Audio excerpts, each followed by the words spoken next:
Hello friends, आज हम discuss करेंगे जीके जीएस के मोस्ट इम्पोर्टेंट प्रैक्टिस सेट तथा इससे संबंधित जितने भी फैक्ट बन सकते हैं जो कि आपके एग्जाम के लिए मोस्ट इम्पोर्टेंट हैं। चाहे आप किसी भी एग्जाम की तैयारी कर रहे हो, या तो आप एमपी पुलिस की तैयारी कर रहे हैं, तो या तो एमपीएसआई की तैयारी कर रहे हैं, या तो एनटी आरआरबी एनटीपीसी, या तो ग्रुप डी एसएससी, किसी भी एग्जाम की तैयारी कर रहे हैं, क्योंकि जीके का लेवल हर एग्जाम में सेम होता है। और अपन एक क्वेश्चन लेंगे तथा उससे संबंधित जितने भी फैक्ट बन सकते हैं तो उन्हें पूरा डिस्कस करेंगे। तो आप वीडियो में लास्ट तक बने रहें। तो देखते हैं आज के फर्स्ट क्वेश्चन से, इनमें से किसे नालंदा विश्वविद्यालय का नया वाइस चांसलर नव कुलपति नियुक्त किया गया? तो इसका सही आंसर हो जाएगा, ऑप्शन दिया गया है विजय भाटकर, सुनैना सिंह, जॉर्जियो तथा अनूप भटनागर। तो इसका सही आंसर हो जाएगा सुनैना सिंह। तो आपको याद रखना है कि सुनैना सिंह हो जाएंगे, जो कि अभी भी करंट में है। तो अपन देख लेते हैं नालंदा विश्वविद्यालय से। तो नालंदा विश्वविद्यालय से क्या क्या क्वेश्चन बनते हैं। तो नालंदा विश्वविद्यालय प्रथम विश्वविद्यालय था। अगर पूछे कि भारत का प्रथम यूनिवर्सिटी कौन सा था, तो नालंदा विश्वविद्यालय था। और जो कहाँ स्थित है, कभी कभी पूछा जाता है, तो ये बिहार के राजगीर में स्थित है। तो आपको ध्यान रखना है कि बिहार के राजगीर में स्थित है। जो चीनी यात्री हेनसांग तथा इत्सिंग, चीन से यात्री आए थे, यात्रा के विवरणों में इनकी विस्तृत जानकारी मिलती है। मतलब इन जो हेनसांग था और इत्सिंग था, जो यात्रा करने आए थे भारत में, लेकिन जो यात्रा वृतांत लिखा था उन्होंने एक बुक में, मतलब अपनी यात्रा लिखते जाते थे, और वहां से इसका विस्तृत जानकारी मिली है। कहा, किसकी? नालंदा विश्वविद्यालय। कभी कभी इस तरह क्वेश्चन पूछे जाते हैं। इसके बाद नेक्स्ट बनता है तुर्की मतलब एक क्वेश्चन ये बनता है कि नालंदा विश्वविद्यालय में आग किसने लगाई? क्योंकि आपको पता होगा कि नालंदा विश्वविद्यालय में क्या लगा दी गई थी? आग लगा दी गई थी। तो जो तुर्की शासक कौन था? बख्तियार खिलजी। तो आप यहां से सुधार लेंगे, बख्तियार खिलजी था, जो कि नालंदा विश्वविद्यालय में आग लगा दी थी। और कहाँ का शासक था बख्तियार खिलजी? तो तुर्की का था। तो आपको ये ध्यान रखना है। और नालंदा विश्वविद्यालय के कुलपति कौन है? प्रोफेसर सुनैना सिंह। तो आपको ये ध्यान रखना है। इसके बाद बात कर लेते हैं नेक्स्ट क्वेश्चन की। तो नेक्स्ट क्वेश्चन देख लीजिएगा, शहर 2018 में 105वें भारतीय विज्ञान कांग्रेस आईसीसी की मेजबानी आईएससी की मेजबानी की है। तो ऑप्शन दिया गया है भोपाल, रायपुर, हैदराबाद। तो इसका सही आंसर हो जाएगा हैदराबाद, जो कि भारतीय विज्ञान कांग्रेस 2018 की मेजबानी कौन की थी? तो हैदराबाद की थी। लेकिन आपसे लेटेस्ट पूछा जाएगा तो 2019-20 का आप देख लीजिए। तो भारतीय विज्ञान कांग्रेस से जितने भी क्वेश्चन बन सकते हैं अपन देखेंगे। 107वां, जो कि 3 जनवरी 2020 को कहां आयोजित किया गया था? बेंगलुरु में आयोजित किया गया था। तो आपको ध्यान रखना है कि 3 जनवरी 2020 को, जो अगर 2020 वाला, क्योंकि दो पूछ सकता है, 107वां पूछ सकता है जो 2020 में, और 108वां पूछे तो पुणे में। जो कि भारतीय विज्ञान कांग्रेस होता है वो जनवरी के प्रथम सप्ताह में आयोजित किया जाता है। तो ये आपको ध्यान रखना है। और अगर पूछे भारतीय विज्ञान कांग्रेस का प्रथम सत्र कब आयोजित किया गया है, तो प्रथम सत्र 1914 में आयोजित किया गया था। तो आपको ध्यान रखना है कि 1914 में आयोजित किया गया था। भारतीय विज्ञान कांग्रेस के अगर अध्यक्ष पूछे तो अध्यक्ष हो जाएंगे के एस रंगप्पा।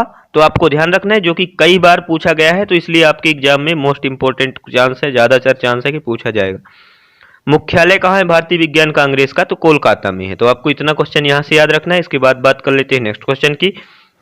उत्तराखंड राज्य के मुख्यमंत्री कौन है? ऑप्शन दिया गया है हरक सिंह रावत, प्रकाश पंत, यशपाल आर्या, त्रिवेंद्र सिंह रावत। तो आपको ध्यान रखना है कि त्रिवेंद्र सिंह रावत क्या हो जाएंगे? उत्तराखंड के मुख्यमंत्री हो जाएंगे। दोस्तों, सीएम से क्वेश्चन बनते हैं, तो आप सभी राज्य के सीएम और राजधानी और गवर्नर करके जाइएगा। इसके बाद बात कर लेते हैं नेक्स्ट क्वेश्चन। तो नेक्स्ट क्वेश्चन देख लेते हैं। उत्तराखंड के सीएम त्रिवेंद्र सिंह रावत हो जाएंगे, और उत्तराखंड के गवर्नर, जो कि राज्यपाल कहते हैं, बेबी रानी मौर्य हो जाएंगी। तो आपको ध्यान रखना है कि बेबी रानी मौर्य। एक दिन के सीएम, जो कि अभी हाल ही में चर्चा में रहा था, जो कि मोस्ट इंपोर्टेंट है, आपके एग्जाम में 100% यहां से क्वेश्चन पूछा जाएगा। जो उत्तराखंड के एक दिन के सीएम कौन बने थे? तो सृष्टि गोस्वामी बनी थी। तो आपको ध्यान रखना है कि सृष्टि गोस्वामी बनी थी। राजधानी हो जाएगी देहरादून, और दूसरी राजधानी क्या होती है? गैरसैंण। तो इसकी दो राजधानी होती है। जो शीतकालीन राजधानी होती है वो देहरादून होती है, और जो ग्रीष्मकालीन गर्मी के टाइम की राजधानी होती है वो गैरसैंण होती है। तो आपको यहाँ से इतना क्वेश्चन याद रखना है। बात कर लेते हैं नेक्स्ट क्वेश्चन की। निम्नलिखित में से किस राज्य सरकार ने मई 2017 में पॉलीथीन बैग पर पूर्णतः प्रतिबंध लगाने की घोषणा की है? छत्तीसगढ़, महाराष्ट्र, पश्चिम बंगाल, मध्य प्रदेश। तो इसका सही आंसर हो जाएगा मध्य प्रदेश। तो अपन इससे इंपॉर्टेंट सीएम देख लेते हैं, क्योंकि आप जानते हैं कि सीएम से क्वेश्चन पूछा जाता है। तो छत्तीसगढ़ के सीएम कौन हो जाएंगे? भूपेश बघेल हो जाएंगे। और गवर्नर कौन हो जाएंगे? राज्यपाल अनुसुईया उइके। और राजधानी हो जाएगी रायपुर। तो आपको यहां से इतना क्वेश्चन याद रखना है। महाराष्ट्र के सीएम कौन हो जाएंगे? महाराष्ट्र के सीएम हो जाएंगे उद्धव ठाकरे। और गवर्नर कौन हो जाएंगे? भगत सिंह कोश्यारी। तो आपको याद रखना है कि भगत सिंह कोश्यारी हो जाएंगे इसके गवर्नर। पश्चिम बंगाल की राजधानी होती है कोलकाता। और यहां से क्वेश्चन पूछा जाता है कि कोलकाता किस नदी के किनारे है? तो आपको ध्यान रखना है कि कोलकाता हुगली नदी के किनारे है। और अगर पूछा जाए कि पश्चिम बंगाल का शोक किसे कहा जाता है, तो ये कहा जाता है दामोदर नदी को। तो यहां से ये क्वेश्चन भी बनता है कि दामोदर नदी को तो पश्चिम बंगाल का शोक कहा जाता है। और एक क्वेश्चन यहां से और पूछा जाता है कि बिहार का शोक किसे कहा जाता है? तो आपको याद रखना है कि बिहार का शोक कहा जाता है कोसी नदी को। तो आपको ये भी ध्यान रखना है। इसके बाद अगर पूछे सीएम तो ममता बनर्जी। और गवर्नर पूछे कि जगदीप धनखड़ हो जाएंगे। इसके बाद बात कर लेते हैं नेक्स्ट क्वेश्चन की। तो नेक्स्ट क्वेश्चन देख लीजिएगा। 2017 में किस देश ने T20 blind cricket world cup की मेजबानी की है? तो इसका पीडीएफ मैं वीडियो के डिस्क्रिप्शन में दे दूंगा, तो आप यहां से डाउनलोड कर लीजिएगा। ऑप्शन दिया गया है ऑस्ट्रेलिया, भारत, श्रीलंका, पाकिस्तान। जो कि 2017 में भारत मेजबानी की थी, इसलिए आपसे पूछा गया था। तो आप ध्यान रखेंगे कि जो कि चर्चा में रहता है और उसमें मेजबान भारत रहता है, वहां से क्वेश्चन बनते हैं। तो इसका सही आंसर हो जाएगा भारत। अपन देख लेते हैं कि जो 5वां दृष्टिबाधित क्रिकेट विश्व कप जो कि 5th नंबर का कहाँ हुआ था, तो 5th नंबर का अपन देख लेते हैं, जो कि 5वें नंबर का 2018 में हुआ था पाकिस्तान और यूएई में। भारतीय कप्तान अगर बात करें कि भारतीय कप्तान कौन थे, तो भारतीय कप्तान थे अजय कुमार रेड्डी। तो आपको ध्यान रखना है कि अजय कुमार रेड्डी हो जाएंगे इसके कप्तान। और अगर पूछा जाए कि 12वां क्रिकेट विश्व कप जो कि 2019 में खेला गया था, 12th नंबर का क्रिकेट वर्ल्ड कप, तो कहाँ खेला गया था? तो ये इंग्लैंड और वेल्स में खेला गया था। और एक यहाँ से एक क्वेश्चन बनता है कि क्रिकेट का जन्मदाता किसे माना जाता है? तो आपको ध्यान रखना है कि इंग्लैंड को माना जाता है। और जो 2019 में हुआ था क्रिकेट विश्व कप 12वां, और जो अगर 13वां की बात करें तो 13वां कहाँ होगा? तो भारत में होगा। कब होगा? तो जो क्रिकेट वर्ल्ड कप है वो 4 साल में एक बार खेला जाता है। तो अगर 12वां हुआ था 19 में, तो 4 साल बाद 2023 में होगा 13वां, जो कि भारत में होगा। तो आप इसको ध्यान रखिएगा, क्योंकि भारत वाला हमेशा पूछा जाता है। अगर फाइनल में बात करें तो फाइनल कौन जीता था? तो फाइनल जीता था इंग्लैंड ने। किसको हराकर? तो न्यूजीलैंड को हराकर। और जो न्यूजीलैंड के कप्तान थे कौन थे? Kane Williamson. तो केन विलियमसन न्यूजीलैंड के कप्तान थे, जिनको प्लेयर ऑफ द ईयर चुना गया था। और इसमें सबसे ज्यादा मतलब और क्वेश्चन पूछा जाता है, अगर बात करें कि आईसीसी से क्वेश्चन पूछा जाता है, जो कि सबसे ज्यादा क्वेश्चन यहां से बनते हैं। तो 1909 में आईसीसी की स्थापना कभी कभी पूछी जाती है कि आईसीसी की स्थापना कब हुई थी? तो आईसीसी का फुल फॉर्म होता है इंटरनेशनल क्रिकेट काउंसिल, जिसकी स्थापना 1909 में हुई थी। और हेडक्वार्टर हो जाएगा दुबई यूएई में। और इसके सीईओ की बात करें कि सीईओ कौन है, तो जो आईसीसी के सीईओ हैं मनु साहनी है। तो आपको ध्यान रखना है कि मनु साहनी हो जाएंगे आईसीसी के सीईओ। इसके बाद बात कर लेते हैं नेक्स्ट क्वेश्चन। तो नेक्स्ट क्वेश्चन देख लीजिएगा। आपसे क्रिकेट से मतलब जितने क्वेश्चन पूछे जाते हैं तो आप ध्यान रखेंगे।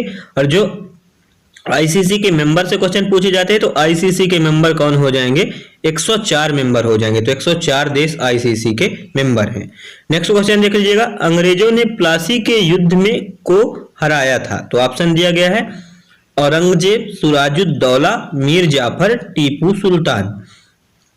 तो जो प्लासी का युद्ध हुआ था उसमें किसको हराया था? तो सिराजुद्दौला को हराया था। इसके बाद यहां से बैटल से इंपॉर्टेंट क्वेश्चन देख लेते हैं कि क्या क्या युद्ध से क्वेश्चन पूछे जाते हैं। तो देख लीजिएगा, जो कि फर्स्ट क्वेश्चन पूछा जाता है आपसे कि तराइन का प्रथम युद्ध, या तो तराइन कभी कभी लिख के आता है, जो कि 1191 में हुआ था। और किसके किसके मध्य हुआ था? तो पृथ्वीराज चौहान और मोहम्मद गौरी के मध्य हुआ था। और इसमें विनर कौन रहा था? जीता कौन था? तो पृथ्वीराज चौहान जीते थे। और अगर पूछे कि तराइन की सेकंड युद्ध, तो सेकंड बार आप तराइन, तो इसका हो जाएगा 1192 में। तो 1192 में मतलब एक एक साल करके हुआ था, एक 91 में, फिर 92 में, जिसमें विनर कौन रहा था? तो विनर मोहम्मद गौरी रहा था और पृथ्वीराज चौहान को हराया था। जो कि देख सकते हैं कि 1191 में पृथ्वीराज चौहान जीते थे, लेकिन ये मोहम्मद गौरी इस प्रकार हारा था कि मोहम्मद गौरी जो था पेड़ दिखाकर भागने लगा था, लेकिन जो पृथ्वीराज चौहान थे अजमेर के शासक थे, जिन्होंने मतलब अपनी राजपूताना नीति के कारण किसी भी भागते हुए सैनिक का वो मतलब पीछा नहीं करते थे, जिसके कारण मोहम्मद गौरी वहां से भाग जाता है और पृथ्वीराज चौहान को यही महंगा पड़ जाता है और 1192 में मोहम्मद गौरी पृथ्वीराज चौहान को युद्ध में हरा देता है।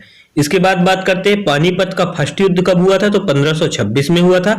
बाबर और इब्राहिम लोदी के मध्य हुआ था, जिसमें विनर कौन रहा था? बाबर रहा था। और इसके बाद पूछा जाता है खानवा का युद्ध। तो खानवा का युद्ध हुआ था 1527 में। किनके मध्य हुआ था? तो बाबर और राणा सांगा के मध्य हुआ था, जिसमें कौन विनर रहा था? तो बाबर रहा था। इसके बाद पूछा जाता है घाघरा का युद्ध। तो आपको ध्यान रखना है कि घाघरा का युद्ध पूछा जाता है। तो घाघरा का युद्ध किसके मध्य हुआ था? तो घाघरा का युद्ध हुआ था 1529 में। बाबर और तो घाघरा का युद्ध अगर पूछा जाए तो घाघरा का युद्ध किसके मध्य हुआ था? तो बाबर और महमूद लोदी के मध्य। तो आपको ध्यान रखना है कि महमूद लोदी हो जाएगा इसका। और जितने भी युद्ध से क्वेश्चन बनते हैं तो आप ध्यान रखेंगे कि नुसरत शाह भी था। बाबर के साथ कौन कौन था? नुसरत शाह भी था। और जिसमें जीता कौन था? तो बाबर ने जीता था। और अगर बात करें कि पानीपत का सेकंड युद्ध तो 1556 में हुआ था, जो कि किसके मध्य हुआ था? तो अकबर और हेमू के मध्य हुआ था। और इसके बाद बात करें कि यहाँ पे विनर कौन रहा था? तो यहाँ पे विनर कौन रहा था? तो अकबर विनर रहा था। तो पानीपत का थर्ड युद्ध की बात करें तो 1761 में हुआ था, अहमद शाह अब्दाली और मराठा इंपायर के मध्य। मराठा साम्राज्य कभी कभी लिख के आता है तो आपको कंफ्यूज नहीं होना है, ध्यान रखना है कि मराठा और अहमद शाह अब्दाली के मध्य हुआ था। रेलवे बोर्ड के अध्यक्ष कौन है? तो ये रेलवे बोर्ड के अध्यक्ष पूछा गया, घनश्याम सिंह, अश्विनी लोहानी, अनिल कुमार, अमिताभ कांत। तो इसमें से कोई नहीं है। जो कि अभी लेटेस्ट में है रेलवे बोर्ड के अध्यक्ष सुनीत शर्मा है, जो कि किसका स्थान लिए? विनोद कुमार यादव का स्थान लिए हैं। तो इसके पहले कौन थे? VK यादव थे। और अगर बात करें कि रेल मंत्री कौन है? तो रेल मंत्री है पीयूष गोयल। तो आपको ध्यान रखना है कि पीयूष गोयल हो जाएंगे रेल मंत्री। और अगर पूछे पहली ट्रेन, तो भारत की पहली ट्रेन किसके मध्य चली थी? तो मुंबई से ठाणे के मध्य चली थी, जो कि 1853 में चली थी और डलहौजी के टाइम पे प्रारंभ हुआ था भारतीय रेल का। इसके बाद बात करें कि अगर रेलवे के जनक किसे माने जाते हैं, तो रेलवे के जनक माने जाते हैं जॉर्ज स्टीफेंस। और यहाँ से MP से अगर जो स्टूडेंट MP के हैं या नहीं है, क्योंकि यहाँ से कुछ क्वेश्चन बनते हैं जो कि पूछा जाता है। तो MP की साक्षरता पूछी जाए तो 70.60% है। तो आपको ध्यान रखना है, जो कि कभी कभी 69.3% लिख के आता है। तो आप दोनों ध्यान रखेंगे क्योंकि ये इसके आसपास से पूछा जाता है। अगर पुरुष साक्षरता की बात करें तो लगभग 80.5% है, और जो कि कभी कभी लिख के आता है 78.70%। महिला साक्षरता की बात करें तो 60.0% है और 59.20 मतलब इसके आसपास कभी लिख के आ जाता है। और अगर बात करें कि सर्वाधिक साक्षरता वाला जिला कौन है मध्य प्रदेश का, तो जबलपुर है। और अगर न्यूनतम साक्षरता वाला जिला की बात करें तो न्यूनतम साक्षर जिला कौन हो जाएगा? अलीराजपुर, जो कि मध्य प्रदेश का ही नहीं भारत का सबसे न्यूनतम साक्षरता मतलब सबसे कम साक्षर वाला जिला कौन सा हो जाएगा? अलीराजपुर। इसकी साक्षरता कितनी है? तो 36.1% है। तो आपको ध्यान रखना है कि 36.1% है। मध्य प्रदेश ने 2017 में साक्षर भारत योजना के अंतर्गत राष्ट्रीय स्तर पर पुरस्कार जीते। तो कितने पुरस्कार जीते? जो कि 3 पुरस्कार जीते थे। और इसका डिटेल आप यहां से देख लीजिएगा, जो कि अपन पहले ही डिस्कस कर चुके हैं। तो इसके बाद देख लीजिएगा नेक्स्ट क्वेश्चन, रक्षा सेवा स्टाफ कॉलेज DSSC में स्थित है। तो ऑप्शन दिया गया है सिकंदराबाद, बेलिंगटन, अजमेर, भोपाल। तो इसका सही आंसर हो जाएगा बेलिंगटन में स्थित है। इसके बाद अगर पूछा जाए रक्षा से इंपॉर्टेंट क्वेश्चन पूछा जाता है, तो जो कि मोस्ट इंपॉर्टेंट है, यहां से 100% क्वेश्चन पूछा जाएगा किसी ना किसी एग्जाम में। चीफ ऑफ डिफेंस स्टाफ, जो कि भारत में पहले चीफ ऑफ डिफेंस स्टाफ का पद नहीं था, जो कि अभी लाया गया था, जो कि हाल ही में चर्चा में रहा था। तो कौन बने? जनरल बिपिन रावत, जो कि पहले क्या थे? तो आर्मी चीफ थे। तो जब general Bipin Rawat army chief बन गए तो मतलब चीफ ऑफ डिफेंस स्टाफ बन गए, तो आर्मी चीफ कौन है अभी? तो आर्मी चीफ है जनरल मनोज मुकुंद नरवणे, तो आपको ध्यान रखना है। और अगर बात करें वायुसेना के चीफ कौन है, तो वायुसेना के चीफ हैं RKS भदौरिया, तो कभी कभी इनका नाम पूरा नाम पूछा जाता है, राकेश कुमार सिंह भदौरिया। और अगर बात करें जल सेना के प्रमुख कौन है, तो एडमिरल करमबीर सिंह, जो कि कभी कभी नौसेना लिख के आता है, तो आपको ध्यान रखना है कि नौसेना या जल सेना पूछे तो इसके प्रमुख हो जाएंगे एडमिरल करमबीर सिंह। रक्षा से कभी कभी DRDO से क्वेश्चन पूछा जाता है, defence research and development organisation, जिसकी स्थापना 1968 में हुई थी और जिसका हेडक्वार्टर कहाँ हो जाएगा, नई दिल्ली में हो जाएगा। और जिसके प्रमुख कौन हो जाएंगे, तो जिसके चेयरपर्सन हो जाएंगे मतलब जी सतीश रेड्डी।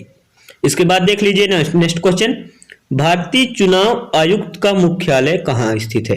तो रक्षा से अगर पूछा जाए व्हीलर द्वीप से क्वेश्चन पूछा जाता है, व्हीलर द्वीप का नाम बदलकर APJ अब्दुल कलाम द्वीप रख दिया गया है, जो कि मिसाइल लॉन्च करने के लिए बनाया गया है। इसके बाद देख लीजिएगा नेक्स्ट क्वेश्चन, भारतीय चुनाव आयोग का मुख्यालय कहाँ है? ऑप्शन दिया गया है नई दिल्ली, कोलकाता, मुंबई, चंडीगढ़, तो इसका सही आंसर हो जाएगा नई दिल्ली में। इसके बाद अपन इलेक्शन कमीशन से क्वेश्चन देख लेते हैं कि क्या क्या क्वेश्चन बनते हैं, क्योंकि यहाँ क्वेश्चन पूछे जाते हैं। तो इलेक्शन कमीशन को हिंदी में कहते हैं चुनाव आयोग, जिसका हेडक्वार्टर नई दिल्ली में हो जाएगा।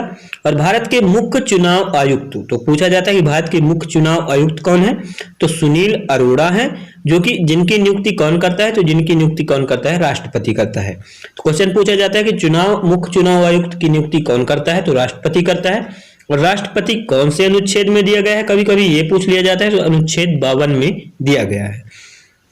अगर बात करें कि इनका वेतन कितना होता है मुख्य चुनाव आयुक्त का, तो इनका वेतन होता है 2.5 लाख रुपए, तो आपको ध्यान रखना है कि 2,50,000 वेतन होता है। और अगर राष्ट्रपति के वेतन की बात करें तो राष्ट्रपति का वेतन होता है 5 लाख। और इनका कार्यकाल कितना होता है, तो 6 वर्ष या 65 वर्ष, जो कि पहले हो जाए। मान लीजिए कोई 2019 में बना है मुख्य चुनाव आयुक्त और उनका अगर 6 साल मतलब 6 साल हो जाता है कार्यकाल, तो उनको रिटायर कर दिया जाएगा। या तो वो 6 साल से पहले अगर उनकी आयु 65 साल की हो जाती है तो वो रिटायर हो जाएंगे, मतलब इसका फंडा ये चलता है। तो इसके बाद बात करें कि प्रथम चुनाव आयुक्त कौन थे, तो प्रथम मुख्य चुनाव आयुक्त कौन थे, सुकुमार सेन। और जो भारत में 3 चुनाव आयुक्त होते हैं, एक मुख्य चुनाव आयुक्त होता है और 2 हेल्पिंग चुनाव आयुक्त होते हैं। तो 2 कौन कौन से हैं, एक है राजीव कुमार और एक है सुशील चंद्रा। तो आपको ध्यान रखना है इतना क्वेश्चन यहाँ से। इसके बाद बात कर लेते हैं नेक्स्ट क्वेश्चन। तो नेक्स्ट क्वेश्चन देख लीजिएगा, चंपारण आंदोलन के विरुद्ध था। तो चंपारण आंदोलन किसके विरुद्ध था? ऑप्शन दिया गया है ब्रिटिश अधिकारी, व्यापगत का सिद्धांत, हड़प नीति, नील बागान मालिकों, इंडिगो प्लांटर्स और मुनरो प्रणाली। तो इसका सही आंसर हो जाएगा नील बागान मालिकों, इंडिगो प्लांटर्स। तो आप ध्यान रखेंगे इसका ये सही आंसर हो जाएगा। और यहाँ इसके बाद देख लेते हैं नेक्स्ट क्वेश्चन, हिडोला महल में स्थित है। तो हिडोला महल कहाँ स्थित है? पातालकोट, चंदेरी, मांडू, खजुराहो। तो इसका सही आंसर हो जाएगा मांडू में स्थित है। अपन मांडू से बहुत सारे मतलब कल बात किए थे इसका डिटेल में, तो आप कल वाला वीडियो देख लीजिएगा। आज भी बात कर लेते हैं कि क्या क्या यहाँ से क्वेश्चन बनता है। तो जैसे मांडू को सिटी ऑफ जॉय के नाम से जाना जाता है, तो आपको ये भी ध्यान रखना है, जो कि रानी रूपमती तथा राजा बाज बहादुर के प्रेम के लिए प्रसिद्ध था। इसके बाद पूछा जाता है पातालकोट। तो पातालकोट कहाँ है, जो कि ऑप्शन में दिया गया था छिंदवाड़ा में है, जो कि मध्य प्रदेश का जिला है। चंदेरी दुर्ग की बात करें तो चंदेरी दुर्ग कहाँ हो जाएगा? अशोकनगर में हो जाएगा। और अगर मांडू की बात करें तो मांडू हो जाएगा धार में। यहाँ पर क्या स्थित है? हिडोला महल, सिटी ऑफ जॉय के नाम से जाना जाता है, आपको ध्यान रखना है। और अगर खजुराहो की बात करें तो खजुराहो की स्थापना किसने की थी? तो चंदेल शासकों ने की थी, जो कि आपसे क्वेश्चन पूछा जाता है। और जो कहाँ स्थित है, तो मतलब छतरपुर डिस्ट्रिक्ट में स्थित है, मध्य प्रदेश के छतरपुर डिस्ट्रिक्ट में। यहाँ से क्या क्या क्वेश्चन बनता है, तो एक क्वेश्चन पूछा जाता है 64 योगिनी मंदिर कहाँ स्थित है, तो ये भी खजुराहो में हो जाएगा। कंदरिया महादेव मंदिर की बात करें तो ये भी हो जाएगा खजुराहो में। चित्रगुप्त मंदिर कभी कभी पूछा जाता है, तो ये भी खजुराहो में हो जाएगा। नंदी मंदिर, पार्वती मंदिर तथा चतुर्भुज मंदिर, तो ये सारे मंदिर कहाँ पे हो जाएंगे? मध्य प्रदेश के खजुराहो में, जो कि खजुराहो कहाँ स्थित है? तो मध्य प्रदेश के छतरपुर जिले में स्थित है। आपको ध्यान रखना है क्योंकि खजुराहो से कई बार इंपॉर्टेंट क्वेश्चन पूछा गया है। रेलवे एग्जाम में भी पूछा जाता है, मध्य प्रदेश के एग्जाम में तो 100% ही पूछा ही जाता है।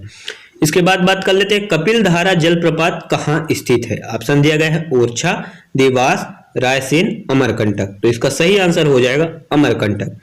इसके बाद पूछा जाता है एक और जलप्रपात की मध्य प्रदेश का सबसे ऊंचा जलप्रपात कौन है। तो मध्य प्रदेश का सबसे ऊंचा जलप्रपात कौन हो जाएगा, चचाई वाटरफॉल।